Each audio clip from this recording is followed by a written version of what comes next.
আমার ভাইরা, স্বামীর সামনে স্ত্রীকে ধর্ষণ করা হয়েছে, মায়ের সামনে মেয়েকে ধর্ষণ করা হয়েছে, মেয়ের সামনে মাকে ধর্ষণ করা হয়েছে, পিতামাতার সামনে সন্তানকে হত্যা করা হয়েছে। ফিলিস্তিনের ঠিক কিনা মুসলমান? বর্তমান নিউজ দেখলাম আমাদের দিনী ভাই মুসলমান ভাইদের উপরে যেভাবে ভারতের মধ্যে জুলুম করা হচ্ছে, নির্যাতন করা হচ্ছে, যেখানে আমাদের মুসলমান ভাইদেরকে পাচ্ছে সেখানেই তাদেরকে হত্যা করা হচ্ছে। ঠিক কিনা বলেন? আজকে আপনাদের কাছে বুঝাতে আহ্বান জানাবো, আপনারা যারা ফেসবুক চালাচ্ছেন, ফেসবুকের মধ্যে আপনাদেরকে হুঙ্কার তুলতে হবে, আমার দ্বীনি ভাই মুসলমান ভাইয়ের উপর আঘাত জানানো আসে, কোন ব্যক্তি, কোন নাস্তিকবাদী, কোন কাফের, কোন মুশরিক ইসলামের উপরে আঙ্গুল উঠাইতে পারবে না। ঠিক কিনা মুসলমান? আমার ভাইয়েরা, ঈমান ভঙ্গের এক নাম্বার কারণ হলো আশরিকু বিল্লাহ। আল্লাহ তাআলার সঙ্গে যদি কেউ শিরক করে, আল্লাহ তাআলার সঙ্গে যদি কেউ অংশীদার স্থাপন করে, আল্লাহ রব্বুল আলামিনের সঙ্গে যদি কেউ মুসাব্বাহ আনে, তাহলে বুঝে নিতে হবে সেই ব্যক্তির ঈমান নাই, সে মুশরিক হয়ে গিয়েছে। আমার ভাইরা, অনেকে আছে নামধারী মুসলমান, আল্লাহ তাআলার সঙ্গে অংশীদার স্থাপন করে, সন্তান নাই, সন্তান চায় বাবার কাছে, আছে না নাই? সন্তান নাই, আল্লাহর কাছে সন্তান চায় না, সে তার বাবার কাছে সন্তান চায়। ঠিক কিনা বলেন? আছে না নাই? অনেক আছে। শিরক, শিরকু বিল্লাহ, শিরকুল আকবার, এই আল্লাহর সঙ্গে শিরক করা যাবে না। এই শিরক করলেই ঈমান সঙ্গে সঙ্গে নষ্ট হয়ে যাবে আমাদের। আমার ভাইরা, আল্লাহ তাআলার সঙ্গে শিরক করা যাবে না।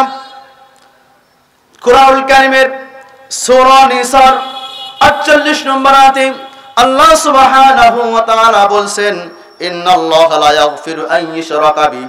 আল্লাহ রাব্বুল আলামিন বলছেন, নিশ্চয় যারা আমি আল্লাহ রাব্বুল আলামিন তাদেরকে ক্ষমা করি না, যে ব্যক্তিগুলো আমি আল্লাহ আমার শিরক করে, আমাকে অংশীদার স্থাপন করে অন্যের সঙ্গে, আমি আল্লাহ তাকে ক্ষমা করি না, তাকে মাফ করি না।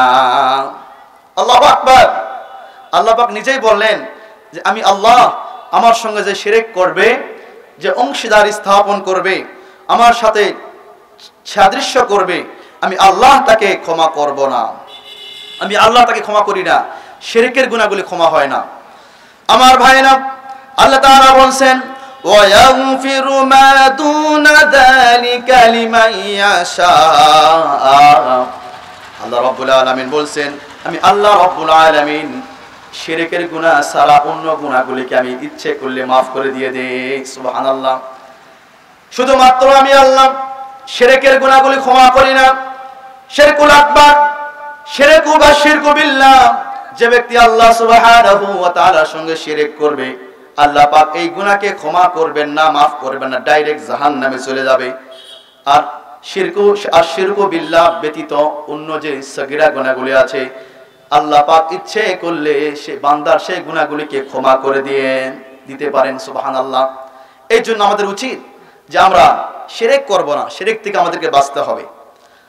আমাদের মধ্যে যদি শিরকিয়াত থাকে, নামাজ পড়তেছি ভিতরে শিরকিয়াত আছে, রোজা রাখতেছি ভিতরে শিরকিয়াত আছে, দান সদকা করতেছি ভিতরে শিরকিয়াত যদি থাকে, হজ করতেছি এরপরও যদি ভিতরে শিরকিয়াত থাকে, তাহলে আমাদের সেই আমলগুলো, এই সওয়াবগুলো আল্লাহর দরবারে মাকবুলিয়াত হবে না। আমার ভাইরা, এই শিরকটা কেমন? শিরকটা হচ্ছে একটা মহা জুলুম, শিরকটা হচ্ছে বড় জুলুম।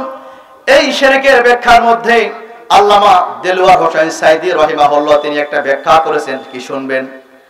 মরহুম মাগফুর আল্লামা দেলওয়ার হোসেন সাইদি রাহিমাহুল্লাহ তিনি ব্যাখ্যা করেছেন, শিরকের ব্যাখ্যা হলো, যার যেখানে স্থান তাকে সেখানে না রাখলেই এটা জুলুম হবে।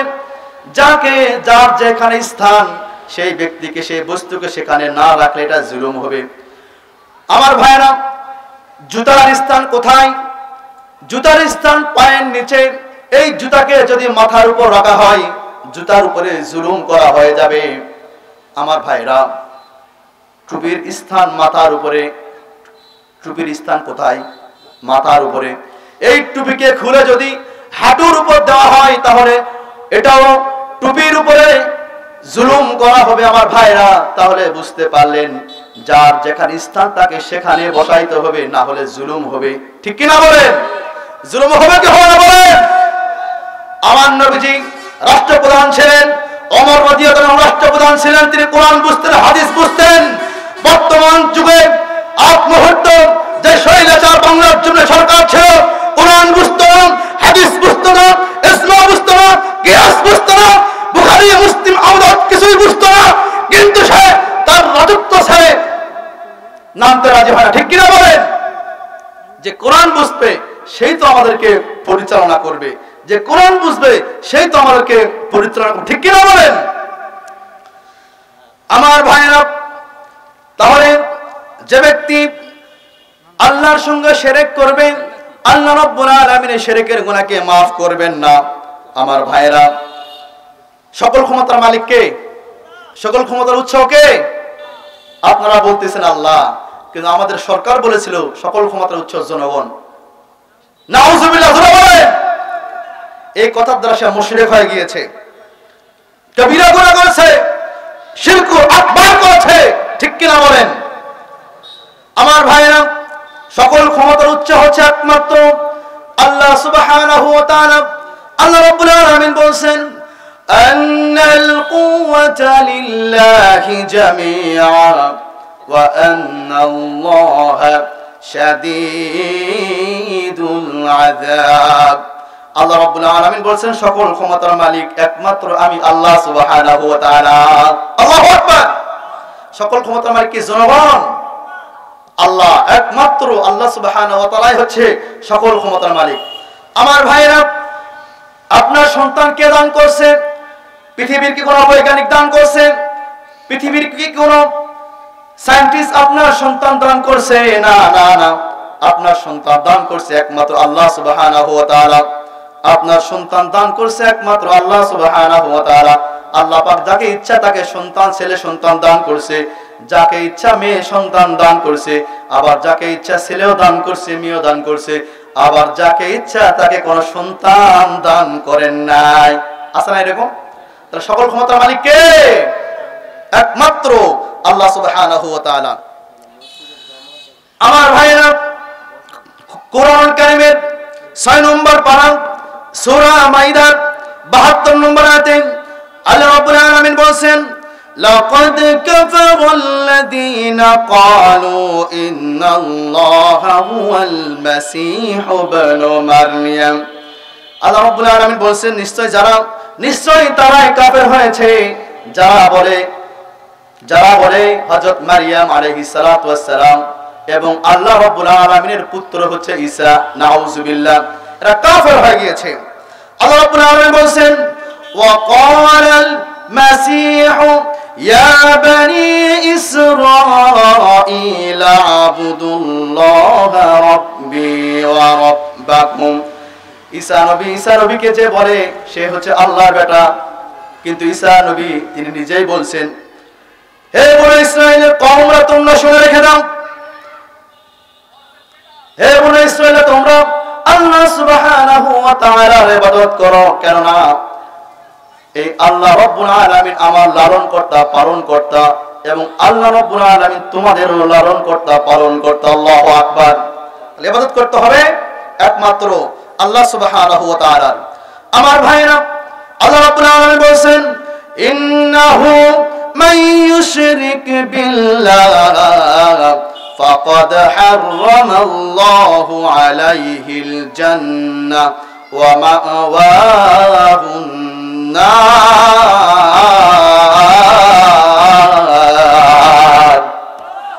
আমার ভাইরা, আল্লাহ রাব্বুল আলামিন বলেন, ইন্নাহু মান ইউশরিক বিল্লাহ, নিশ্চয় আমি আল্লাহর সঙ্গে যে শিরক করবে, আমি আল্লাহর সঙ্গে যে অংশীদার স্থাপন করবে, ফাকাদ হারামাল্লাহ, আমি তার জন্য হারাম করে দিয়েছি, হারামাল্লাহুল জান্নাহ, আমি আল্লাহর সঙ্গে যে শিরক করবে আমি আল্লাহ তার জন্য জান্নাতকে হারাম করে দিয়েছি। আল্লাহর সঙ্গে যে শিরক করবে আল্লাহ পাক সে ব্যক্তির জন্য জান্নাতকে হারাম করে দিয়েছে।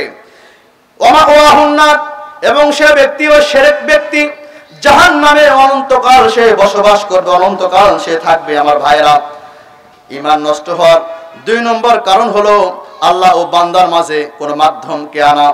আল্লাহ এবং বান্দার মাঝখানে কোনো মাধ্যম যদি কেউ নিয়ে আসে তাহলে এটা কি হবে? শিরক হবে। সুতরাং আল্লাহ এবং বান্দার মাঝখানে কাউকে নিয়ে আসা যাবে না।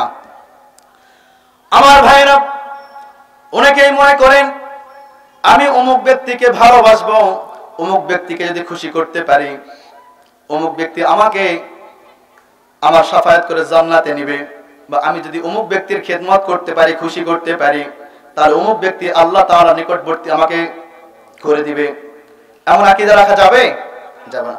আকীদা হবে এরকম, আমি আলেমকে ভালোবাসবো, আলেমকে অনুসরণ করব কোরআন হাদিস অনুযায়ী, আমি ওই ব্যক্তিকে ভালোবাসবো আল্লাহর জন্য, আমি কোরআন হাদিস অনুযায়ী তাকে ভালোবাসবো এবং তার থেকে কিছু আমল নিব, সবক নিব, আমল নিব। এই আমল অনুযায়ী সামনের দিকে অগ্রসর হব। আল্লাহ রাব্বুল আলামিন আপনার আমার জন্য জান্নাত খোলা রেখেছেন। সুবহানাল্লাহ। আমার ভাইরা,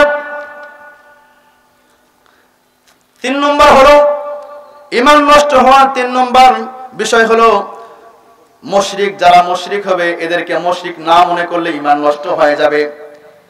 যারা মুশরিক এদেরকে যদি আমরা মুশরিক না মনে করি তাহলে আমাদের ঈমান কি থাকবে না? যাবে, ঈমান চলে যাবে।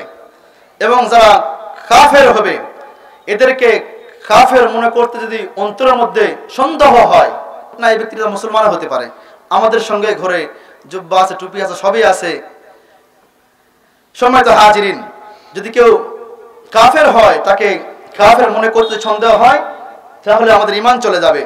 আমার ভাইরা, কুরআনুল কারীমের 6 নম্বর পারা 5 নম্বর সূরা মাইদা 51 নম্বর আয়াতে আল্লাহ রাব্বুল আলামিন বলছেন, ইয়া আইয়ুহাল্লাযীনা আমানু লা তাত্তাখিযুল ইয়াহুদা ওয়ান নাসারা আউলিয়া। ওহে ঈমানদারগণ, তোমরা কোন ইহুদি কোন নাসারাকে বন্ধু হিসাবে গ্রহণ করো না। আল্লাহু আকবার।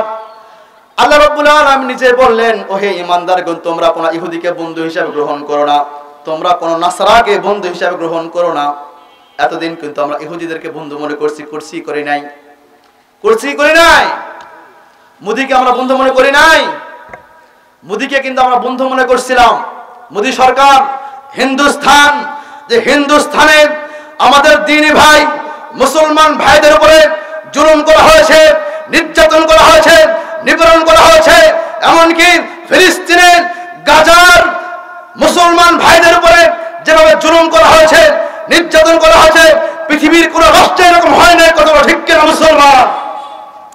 আমার ভাইরা, স্বামীর সামনে স্ত্রীকে ধর্ষণ করা হয়েছে, মায়ের সামনে মেয়েকে ধর্ষণ করা হয়েছে, মেয়ের সামনে মাকে ধর্ষণ করা হয়েছে, পিতামাতার সামনে সন্তানকে হত্যা করা হয়েছে ফিলিস্তিনে। কত ঠিক কিনা মুসলমান? বর্তমান নিউজ দেখলাম আমাদের দ্বীনি ভাই মুসলমান ভাইদের উপরে যেভাবে ভারতের মধ্যে জুলুম করা হচ্ছে, নির্যাতন করা হচ্ছে, যেখানে আমাদের মুসলমান ভাইদেরকে পাচ্ছে সেখানেই তাদেরকে হত্যা করা হচ্ছে। ঠিক কিনা বলেন?